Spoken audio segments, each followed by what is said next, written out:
یہ ذاتیات کہاں سے آ گئی؟ اللہ تبارک و تعالیٰ کے لیے عمل نہ کرنا، لوگوں میں واہ واہ چاہنے کے لیے عمل کرنا، ریاکاری کے لیے عمل کرنا، دکھاوے کے لیے عمل کرنا، کہ جو دکھاوے کے لیے ریاکاری کے لیے نیکی کرتا ہے، عبادت کرتا ہے، اس کو تو قیامت کے دن اس نام سے پکارا جائے گا، ریاکار۔ اب بتاؤ یار، اب کچھ سوچو، اب بھی اگر اس وقت اس سنتوں بھرے اجتماع میں کوئی اٹھ کر مجھے آواز لگا دے اور ریاکار، بظاہر میں مسکراؤں گا لیکن میری اندر سے کیا کیفیت ہوگی؟ وہ بھی مسکراؤں گا بھی اس لیے کہ کسی کو ایسا لگے نہیں کہ مجھے غصہ آ گیا، اس پر غصہ آ رہا ہو، آپ لوگ اس کو داڑو گے۔ تو چلو میں نے اپنی مثال دی، آپ ہی آپس سے بیٹھے ہوئے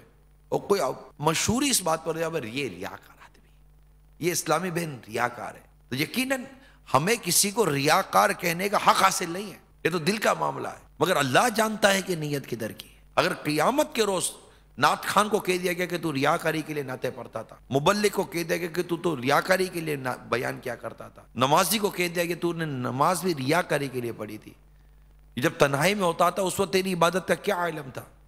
اس وقت تیری ریاضت کا کیا علم تھا، لوگوں کو دکھانے کے لیے عبادت کرتا تھا، وہ خوف خدا جو تو لوگوں پر ظاہر کرتا تھا جو تیرے دل میں ہے، در حقیقت وہ تیرے دل میں وہ خوف خدا نہیں ہوا کرتا تھا، وہ تو لوگوں پر اپنے خوف خدا ہونے والا اثر قائم کرنے کے لیے تیری یہ کیفیت ہوا کرتی تھی۔ اگر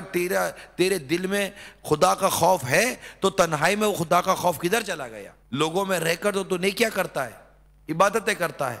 اور تنہائی میں رہ کر تو گناہ کرتا ہے۔ جو خدا تجھے لوگوں کے درمیان دیکھ رہا ہے وہی خدا تجھے تنہائی میں بھی دیکھ رہا ہے۔ جس لوگوں کو دکھانے کے لیے تو عبادت کر رہا ہے، یہ لوگ تجھے دے کیا دیں گے؟ تعریف ہی تو کر دیں گے، اگر بہت زیادہ کر بھی دی تو تعریف ہی تو کر دی۔